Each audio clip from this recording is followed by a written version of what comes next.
New friend of the program, and Sarah Robinson. I mean, we've watched her on television for so long, and when we start the program and the cameras go on, you will see a familiar face with such great positive energy.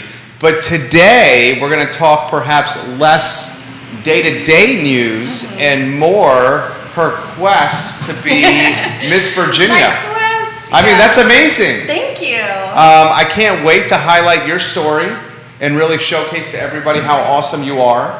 The show will start in about 30 seconds. We're tapping people on the shoulder. We're about to go on air. Give them a little tease of what makes Sarah Robinson tick. What makes me tick? People who chew with their mouth open. Okay. If that's what you meant, that's a pet peeve?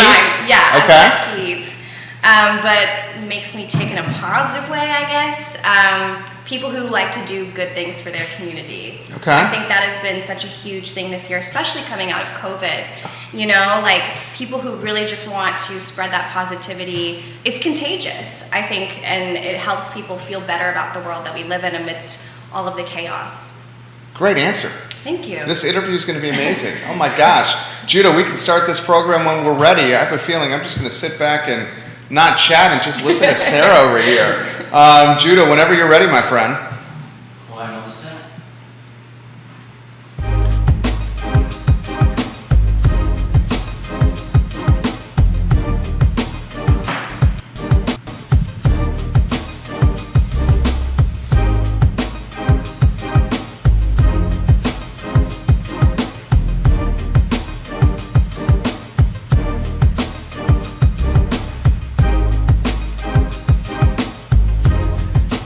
Guys, good Thursday afternoon. I'm Jerry Miller, and welcome to the I Love Seville show. Thank you kindly for joining us on a glorious Thursday.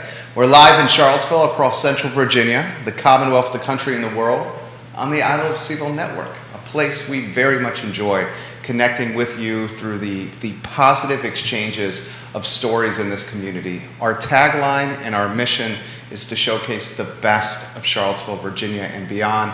And I think we do that with our live programming 23 hours a week here on the I Love Seville network. Today we're going to highlight the journey, the quest, the trials and tribulations of the fabulous Sarah Robinson. She is currently Miss Greater Charlottesville, and she is on a vertical path of success as she's pursuing Miss Virginia. And we'll introduce you to her in a matter of moments here on the program. We thank Scott Wagner of Scott Wagner Integrated Medicine for being a partner of today's show, and our friends at Skooma Boutique Dispensary, where they have 2 locations on Elliewood and on the downtown mall here in Charlottesville. And of course, we're powered by Ting Fiber Internet on the I Love Seville network. Judah Wickhauer is our director. If we could, Judah, go to this 2-shot and welcome Sarah Robinson to the show. You're live. This is no problem for you. One of my favorite things of having experienced and talented broadcasters like you on the show is I can sit back and relax even more. If you could introduce yourself to everybody that's watching the show. Yeah, so I'm Sarah Robinson. I'm currently Miss Greater Charlottesville, and I'm also a reporter for CBS 19 News in Charlottesville as well. So definitely Charlottesville strong and active in the community, and I'll be competing for Miss Virginia in June. And what I really want to, focus on is my social impact initiative today, which is called The Good News. So you may be wondering, what is that? What is that? I'm a journalist, and I just am surrounded by bad news all the time, as I'm sure everybody is. I mean, we all are. And it's been hard, both as a journalist, but more so as a human being, just witnessing, I'm often there on the worst day of someone's life, day after day. And I started talking to just people in our community and my friends and neighbors and my parents, and it felt like everybody was feeling just the doom and the gloom over and over.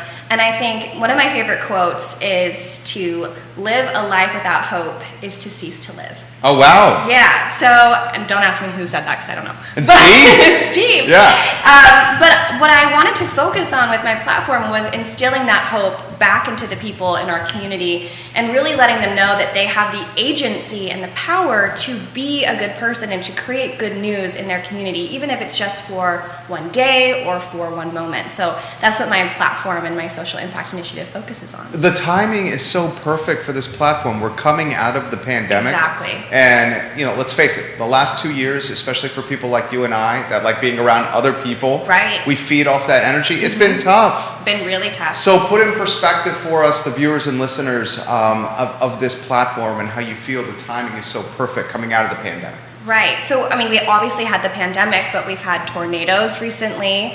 We've had the war in Ukraine, shootings. It's just day after day. It feels like really hopeless and powerless. And that's a really horrible place to be in, to live that day after day. And I want to bring people out of that. And part of that is just knowing that I have the power to be a good person through one small act of kindness. So I visit with school children, I talk to them about that, and we brainstorm kind of 3 ways that they can be a better person or to help someone. So the first thing is something they can do today. That's really easy. The second is something they can do this week. And then the third is kind of a bigger project, something that they could come together as a group and work towards throughout the month.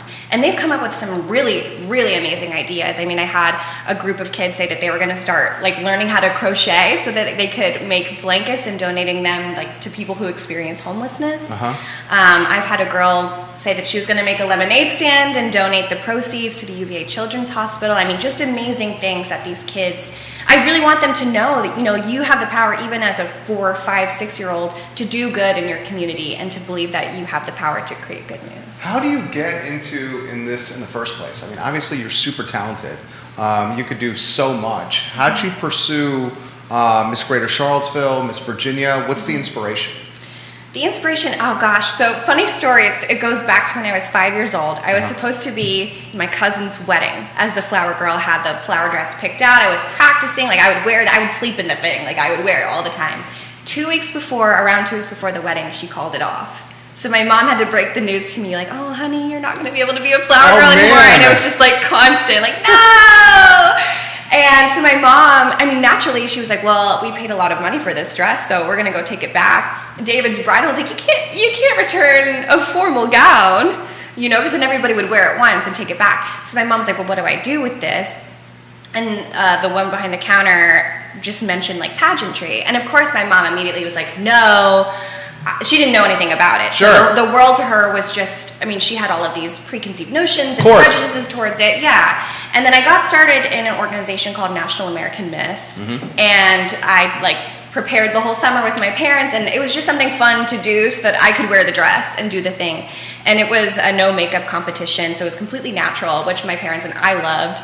And it was basically you just introduce yourself, you have a private interview, and then formal wear, and that was it. And I ended up winning on my first try, which was amazing. 5-year-old me, but the funny part is I made everybody call me a princess after that. When they would be like, Sarah, I'm like, it's Princess Sarah, sorry. And then that's how I got my start. And then the goal from then and there was always Miss America, because that to me was the pinnacle of what you could do. And I owe the Miss America organization so much. One of my MAO sisters, Avery Bishop, who competes in Texas, kind of describes it as everyone becomes your fairy godmother, because it's based on volunteers. People who, pour their lives into this organization so that we can get scholarship money and that we can grow our skills and develop into strong, powerful women.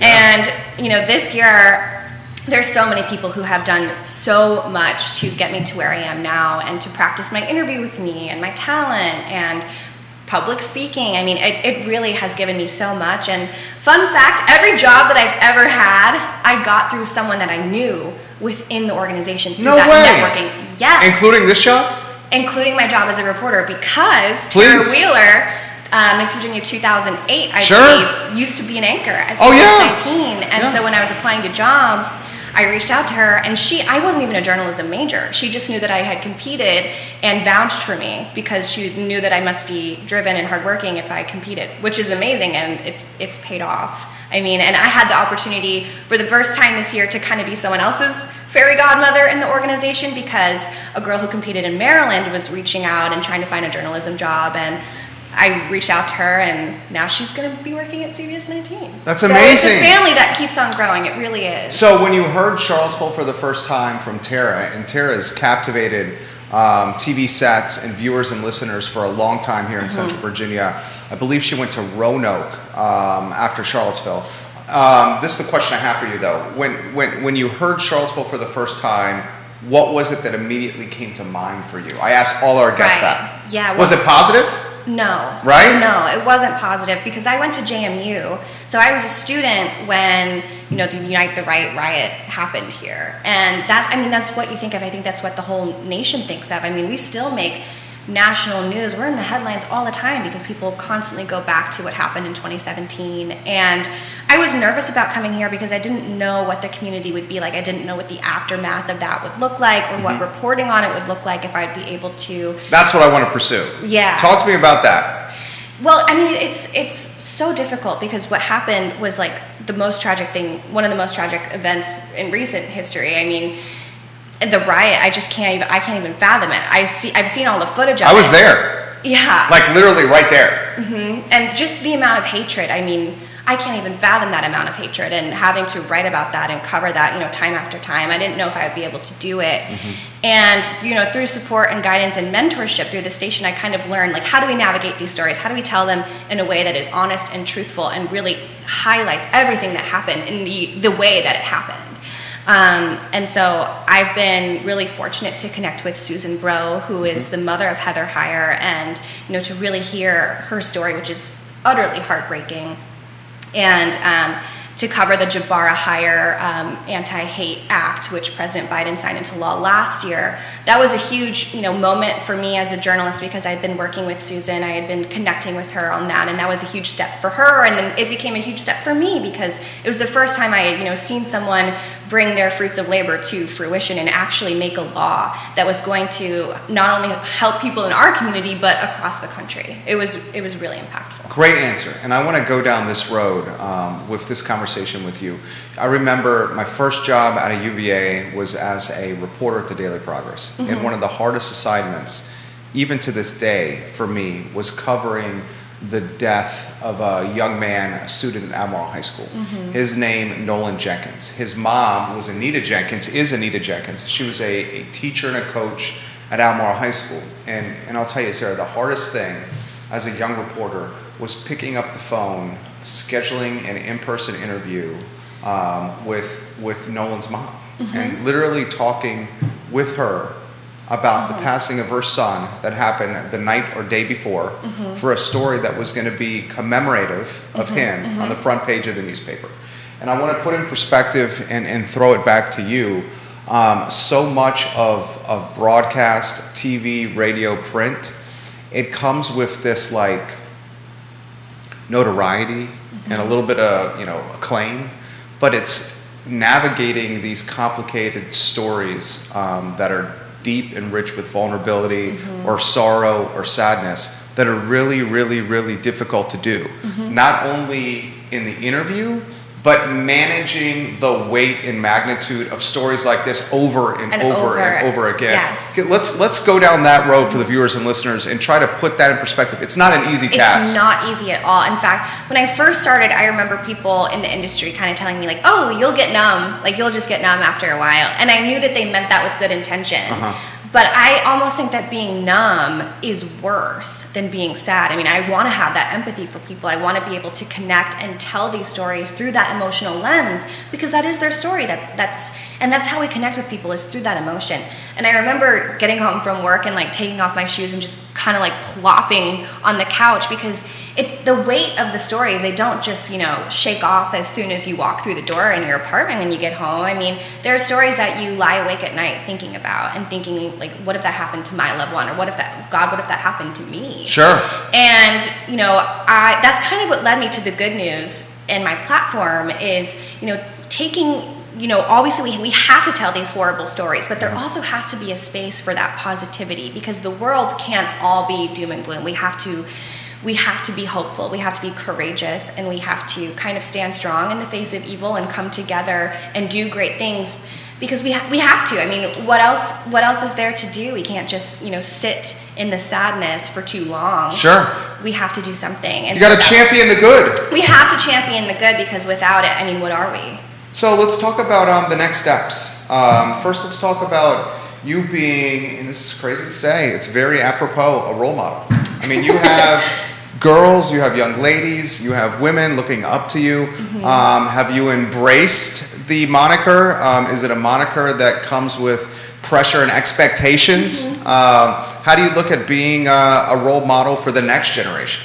Yeah, I mean, I think the only pressure that comes with it is pressure that I put on myself, which I think is a good thing. At the end of the day, I mean, I want to grow, I want to get better.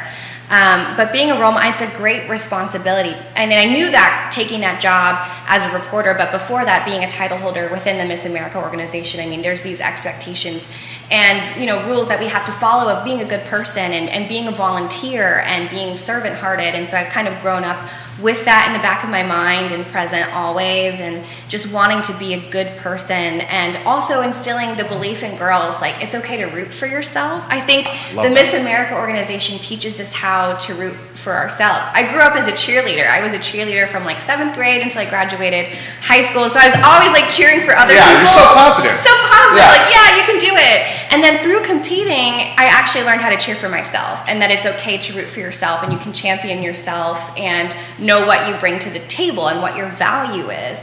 And I want young women to kind of tap into that more, and I think it's really exciting that I have the opportunity to do that. So next steps? Next steps, Miss Virginia in June. Okay.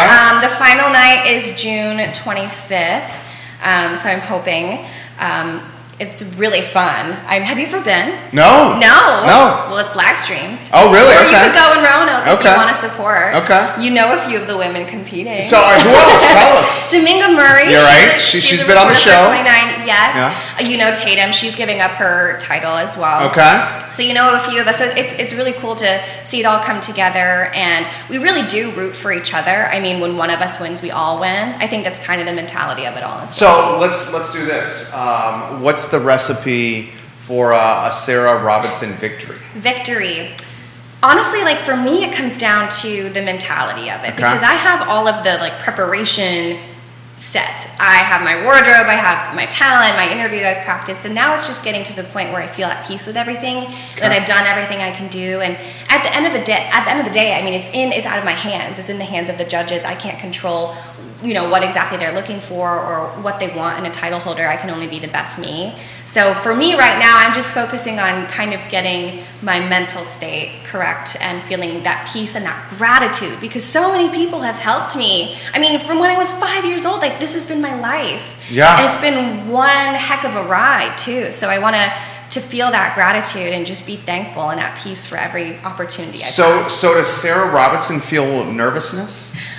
Yes. And really? It's funny because people, you know, just assume that I don't because of my job. Yeah. I get nervous in the field. I think it's when I don't feel those nerves, that's when things can kind of go awry. You know, you kind of want that adrenaline kind of pushing you, and, you know, diamonds are made under pressure, as they say. So you kind of have to feel that pressure and feel that nervousness to, I think, for me at least, to excel. So what's the plan for the broadcasting career? What's the plan? I mean, anchor? Yeah. Climb the ladder? I mean, so here's the tough part. So, and this is from personal experience. We both love Charlottesville. I love Charlottesville. We love this market. We love the viewers and listeners. I don't want to speak for you, but I'm confident in saying that you love to tell the stories of the community. And I love this community. Yeah. And I also love Virginia. I think I would be comfortable in Richmond as well. I mean, I went to JMU, so I'm like a Central Virginia girl at heart. I've been here for 6 years now. That's like my whole adult life at this point. That's a lot. Yeah. So I love Virginia, but I love politics. Okay. So I think that's what I think is going to ultimately guide me. I covered the Virginia gubernatorial election last November. I made a national debut on CBSN, which was super cool. Yeah. And it was nervous then? Yes. Yeah. And it was kind of in that moment where I was like, I think politics is what I want to pursue. I grew up right outside DC too, and I had a congressional internship in high school. So I think ultimately I want to end up reporting in DC and kind of doing the politics thing. Nice. My goal is to do it for a major network. We'll see if that happens. It's maybe in like the 10-year plan. But I love politics. I love breaking those stories. And sometimes it feels like the whole world is watching. It's not even just our country. I mean, people all across the world want to know what's happening in American politics. I love it. I love it. So Man, you got a lot on your plate right now. What are you doing for a relaxation standpoint? What are you doing to unwind? If you're not working and you're in Charlottesville or Central Virginia, what are you doing for fun? For fun, hanging out with friends, which is hard because of the reporter schedule, which I'm sure the hours you're used to. My hours aren't too bad right now. What's your schedule? My schedule, I am nightside Monday to Wednesday, so 3 p.m. to 11 p.m. Oh, that's not bad. And then not bad at all. And then Thursdays and Fridays are my off days. And then I'm weekend anchor Saturday and Sundays, and that's 3 to 11 as well. Okay, so that's not bad. Not bad at all. So you're relaxing with friends. What else are you doing? With friends, hanging out by the pool. Okay. I have an apartment complex with a pool, which I've never had before, so taking advantage of that. And then family. My family is still in Maryland, so we're pretty close. My parents are my best friends, honestly, so I hang out with them a lot and going out to dinner. Charlottesville has the best food. Can we talk about that? Please, I'm hoping we will. Yeah, I'm a foodie. I'm a foodie as well. And did you know Charlottesville has like the second per capita for restaurants, right behind New York City. So that number fluctuates. Okay. She's talking about restaurants per capita in the city of Charlottesville. I've heard anywhere from top 10 and as low as 14 in the country. But either way, we're so spoiled by this. I know, we truly are. And as a reporter, I've gotten to kind of connect with some of the small business and restaurant owners, which is so cool to like hear the behind the scenes of how they come up with the meals, the themes for the restaurant, how it all comes to fruition. So where is the top 5 for Sarah Robinson restaurant-wise in the area? And it doesn't just have to be Charlottesville. It could be anywhere. And maybe you categorize it by this is a spot for dinner with friends. Yeah. This is a spot for, yada, yada, yada. Okay, so Tavola. Okay. Because I love Italian I love food. Tavola. Okay.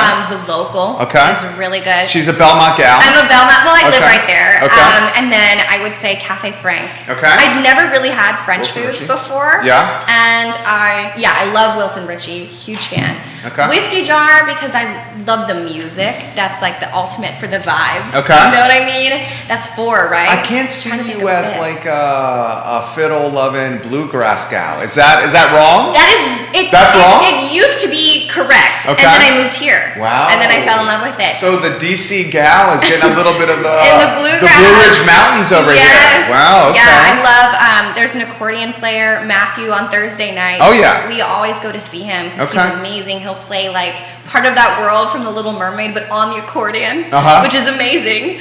And I'm trying to think of a 5th restaurant. If I had to, I would say Tillman's. Because I love sandwiches, and I love like the artisan sandwiches that they do. It's just it's a really nice place to go for like a quick bite to eat, I would say. I love it. Sarah Robinson shining such a positive spotlight here on Charlottesville and Central Virginia. How about wineries or breweries or weekend activity? Oh, so I'm going to go with King because of King the family? polo. Okay. Yes, polo. I've never seen polo before. Look at you. I know. I'm getting all of these new experiences. I love it. I went to my first polo match on my birthday in September last year, and it was really fun. And the view there is incredible. So would you say, with everything you've experienced here in Charlottesville and Central Virginia, that you could ever see this as home? And I ask many of our guests that are in the news business this question, because the unfortunate nature, and I've covered this on the show before, is this is a market where you go to gain experience. Right. And someone that is as uber talented as Sarah, where like the world is legitimately her oyster, can have like very realistic aspirations of working for network news. Thank you. And that's what you want to do. Yeah, ultimately. Ultimately. Do you ever, so like I was in that position at once where I was like, do I leave Charlottesville or do I take this job in news in Richmond? And Richmond was a bigger market. How often do you think about that? And I ultimately said I'm staying in Charlottesville and opening a company. So that's what ended up happening. I mean, I think about it in terms of like my contract is up soon in November. So Dang, girl, so we're going to lose you? I don't know. Okay. Because CBS 19 starts to feel like family to me. I mean, really, truly, it's a great place to work. And you're an icon locally. I don't know about that. I'm going to say it. I'm going to go ahead and say it, Sarah. Don't flatter me like I'm that. going to say it. But I mean, it really does. The people there, they start to feel like family. I mean, they took me. I did not have journalism experience. It was your first job, right? It was my first job, but I was a theater major. That's what I'm saying. Yeah. So they really took me under their wing and knew that I loved politics and really they gave me so many opportunities. I mean, I got to interview Governor Ralph Northam before he left. I covered the gubernatorial race. I got to appear on CBSN. I interviewed former VP Mike Pence when he came to UVA.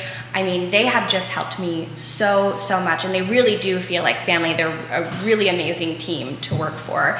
And I really love that they constantly promote people within the company. I mean, I was a multimedia journalist, right. And then I moved to Nightside, and now I'm a weekend anchor. So I love that they do that. And I don't know, I feel like if I could just like move the city of Charlottesville and my team to like network, you would do it. I would do it. Yeah. I would do it in a heartbeat. Do you think that this path that you've pursued is something that you would reflect with the next generation and say, look, here are these pearls of wisdom that I've learned? Like, what would be the advice that you would give to 5-year-old Sarah Robinson right now? Oh, 5-year-old me. Princess. Yeah. Princess Sarah. I would tell her that confidence is a journey, because I think, and you know, growing up, everyone goes through that awkward phase in middle school and high school, and I think somewhere around like age 12, I started losing so much confidence in myself. And I think what kind of brought me back into it was competing again in the Miss America organization, and being guided by mentors and people who saw the good in me and who could see the potential that I had and tap into that and make me see it. And so I would say that confidence is a journey. It's never ending. It's kind of going to ebb and flow. But I'm in a much better place now than I was a year ago and the year before that. And so I would just say, like, keep holding on and root for yourself. Going back to that, I think it's so important to know that you can cheer for yourself, and that's okay. And phenomenal answer. Yeah, you can believe in yourself. Oh, yeah. I love this interview. It's been so good. All right, let's close her down. How do we want to follow you? Okay. We want to track your progress. Sure. We want to support and cheer for you. How do we do it? So I got to plug the platform again, the social impact. I have a website called The Good News VA, so www.thegoodnewsva. You can see all of the stories that I've done highlighting people right here in our community making it a better place. All of those features and the school tour visits that I've done. So definitely check out the website. You can submit your own feel-good piece if you want. Social media, Sarah Ashley Robinson is the place for my Instagram and TikTok, and then my Twitter is Sarah Robinson TV. Okay. And then you should all come to Miss Virginia, because it's going to be amazing. June 25th is 25th. The finale. Okay. Yes. With live streaming, Sarah With Robinson. live streaming. You are amazing. We wish you you. The best of luck. Thank you so much. I appreciate that. I would love to do, your schedule permitting, a follow-up interview. Yeah. This summer after the 25th. Okay. And keep crushing it. Thank you. Keep crushing it. Thank Seriously. you. I appreciate it. Thank you to Sarah Robinson, guys, for joining us today on the program. We wish her the best of luck with her pursuit of Miss Virginia. A couple of other items I want to get out of the notebook. As you get a 2-shot ready, Judah, we can go back to the 1-shot on me. Friday's show tomorrow is going to be a big one. Thank you. On Friday's show at 10:15 a.m. with Real Talk with Keith Smith, we're going to have Neil Williamson and Sean Tubbs. So the president of the Free Enterprise Forum, 10:15 a.m. on Friday, along with Sean Tubbs of Town Crier Productions, and Quentin Beckham will fill in for Keith Smith, the former president of the Charlottesville-Albemarle Association of Realtors. So that's 10:15 a.m. on Friday. A few other items I want to get out before we wrap up today's show. We'll have a few business listings come on the market potentially next week that we will discuss here on the I Love CVille Network. We're super stoked about that. We will also highlight the Virginia basketball team's returning roster. I put a little bit of tease on this on our Instagram yesterday. Percentage of returning minutes next season among major conferences, Virginia has the most returning minutes on the roster. 87.8% of minutes played last year for the Virginia men's basketball team, Tony Bennett's team, returns next year. 87.8%. So that's a substantial amount of returning minutes for Virginia. A lot of other things I want to cover on today's program. I want to highlight with you, Judah Wickower, the success of the interview we just did right there. I mean, she was absolutely dynamite. She was fantastic. I think the future is super bright with Sarah Robinson and her path to Miss Virginia. And I really like the energy and the nature of this interview, where we highlighted something positive. It was a humanized and localized success story right there. We'll follow her closely as she makes a push for Miss Virginia, Sarah Robinson of CBS 19. If you go to the two before we go, because I want to get you in here, I want to say, A, job well done, Judah, and B, did you enjoy that interview as much as I did?